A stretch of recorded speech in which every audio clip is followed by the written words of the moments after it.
Joining me, State Department spokesperson Ned Price. Ned, thank you very much for coming to the Sunday Show.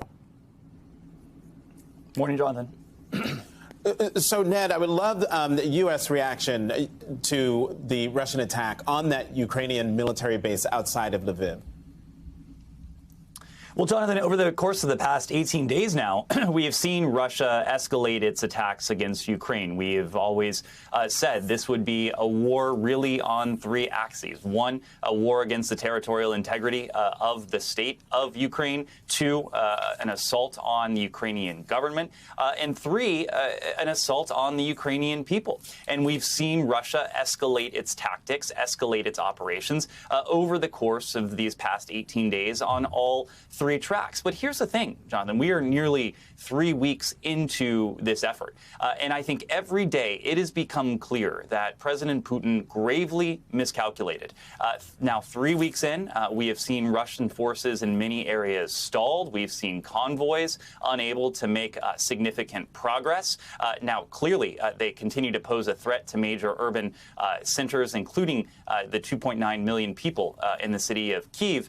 But if Vladimir Putin thought that his forces could go into Ukraine and would not find and confront stiff resistance from the people of Ukraine, he was mistaken. If Vladimir Putin thought that he wouldn't find stiff resistance at home from his own people, he was clearly mistaken. More than 14,000 Russians in Russia across dozens of cities have been detained, have been arrested for doing nothing more than exercising what is their universal right to freedom of expression, to freedom of assembly, protesting Putin's war of choice. And if Putin if Putin thought that he wouldn't face stiff resistance and these severe consequential measures from the United States and the international community that we warned about, he miscalculated. He was mistaken there as well.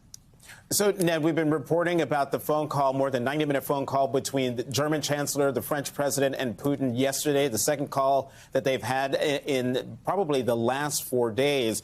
And I'm just wondering, one, are they talking to him about potential off-ramps for President Putin to take to end the war? And the question is, if he were to take one, can he be trusted given that he is willfully targeting civilians? Well, Jonathan, there has been a very clear off-ramp before this invasion began and since this invasion began, and it is quite simple. It is for Putin to end this war, to stop the violence, to de-escalate, to remove his forces from Ukrainian soil. So we've been clear about that. We've been clear that as long as Putin escalates his tactics, the kind of escalation that we've seen even in recent hours, we will continue to escalate what we are doing, what the international community is doing, to hold President Putin accountable and to provide even more assistance to our Ukrainian partners. And just yesterday, we announced an additional $200 million in security assistance for Ukraine, bringing it to $550 million in recent weeks alone. And those deliveries are continuing day by day. So President Putin has an option. He can continue to face stiff resistance in Ukraine. He can continue to face really unheard of opposition on this scale at home. He can continue to face these consequential economic measures that have wrought devastation upon his economy and financial system, or he can choose the path of genuine diplomacy. He can choose the path of genuine de-escalation, and he'll be met on the other end of the table by our Ukrainian partners, and we'll be standing with them in that. Ned, how will the United States respond if indeed Russia goes through with the reported false flag operation and uses chemical weapons on the Ukrainian people? Well, let me say, Jonathan, we're concerned about this, and you've heard of our concern over recent days, and there are really two elements that undergird that concern. First, we know the track record. We know that the Russian Federation and President Putin has employed these weapons, chemical weapons, against others in the past. He's done so on his own soil. He has done so in Europe against perceived dissidents in both places. He supported the Assad regime in its brutal campaign, using using chemical weapons against its own people. So that we know. We also know the Russian tactics and the Russian playbook. And if you were to diagnose Russia, you might claim, you might be able to say that they have what's called a case of projection. They are projecting onto others what they intend to do, or in some cases have already done. And so that's why we're very concerned to hear Russian officials make these baseless, false claims that the United States or Ukraine or any other country has an active chemical warfare program, that we're preparing a chemical attack or a biological attack against Russian forces, against Russian speakers in Ukraine. Of course, we all know that nothing could be further from the truth, but it does add to our concern because we know this tactic of projection. The Russians accuse others of what they may have in mind. We're not going to spell out what precisely would happen in the case of this horrifying hypothetical. But as you heard from the president yesterday, Vladimir Putin, Russia would pay a very, very, very severe price. All right. I was going to ask, you could be concerned, but will that lead to a military response from the West if he does indeed do that? But rather than have you repeat what you just said, I'm going to move on to Belarus. How concerned is the United States about the potential for Belarus to commit troops to fight with Russia? Well, Jonathan, Belarus should be a sovereign, independent country. But in recent months, the Lukashenko regime has essentially ceded the sovereignty, ceded the independence of its country, of its proud country, to President Putin, to the Russian Federation. We've seen that very clearly over the course of the past few months when tens of thousands of Russian forces poured into what should have been sovereign Belarusian territory to take part in what the Russians and the Lukashenko regime claimed, falsely, of course, we all see now, were exercises. And we have no doubt that if Putin, given the control that he wields over the Lukashenko regime, were to need additional reinforcements, that Belarusian forces would flow over the border.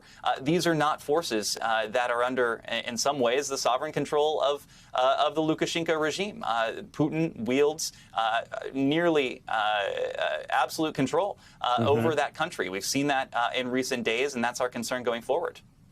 We've talked about the phone calls between the French, Germans, and Putin over the last week, but there were reports that Jerusalem could be the site of peace talks. What's the view of the United States and the role Israel is playing in trying to broker peace and trying to make those peace talks happen? Well, there are a number of countries with whom we're working very closely, Jonathan, on coordinated diplomatic efforts. We were in Europe earlier this week. As you know, we had an opportunity to meet with the Israeli Foreign Minister Yair Lapid. He briefed Secretary Blinken and the team on Prime Minister Bennett's efforts to engage in diplomacy. Our French allies have done the same. On the way back to the United States earlier this week, we stopped in Paris. We met with President Macron, heard directly from him and his team about the French efforts to engage in diplomacy. We've been in close touch with our German allies. President Biden spoke earlier this week with President Erdogan of Turkey.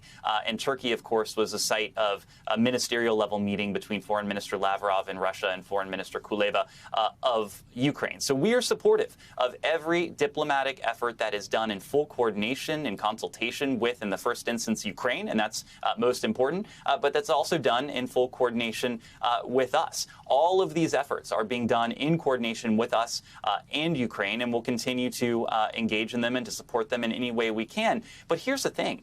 Diplomacy can only succeed if the Russians are serious about it. And to date, we've seen them take part in what appears to us to be the pretense of diplomacy. That is to say, they're going through the diplomatic motions. They are trying to fool the world into believing that they are serious about diplomacy when they are investing continuously in the war machine in Ukraine. They are escalating day by day. So we're trying to do two things to change the calculus. We're continuing to support our Ukrainian partners, including with massive amounts of security assistance, just as we continue to escalate our own measures to bring additional significant costs on President Putin's economy, President Putin's financial system, and ultimately his strategic positioning in the world. And with his strategic positioning, regardless of how or when this ends, Russia will be weaker, NATO and the international community will be stronger, more united, more purposeful than we have been in many years.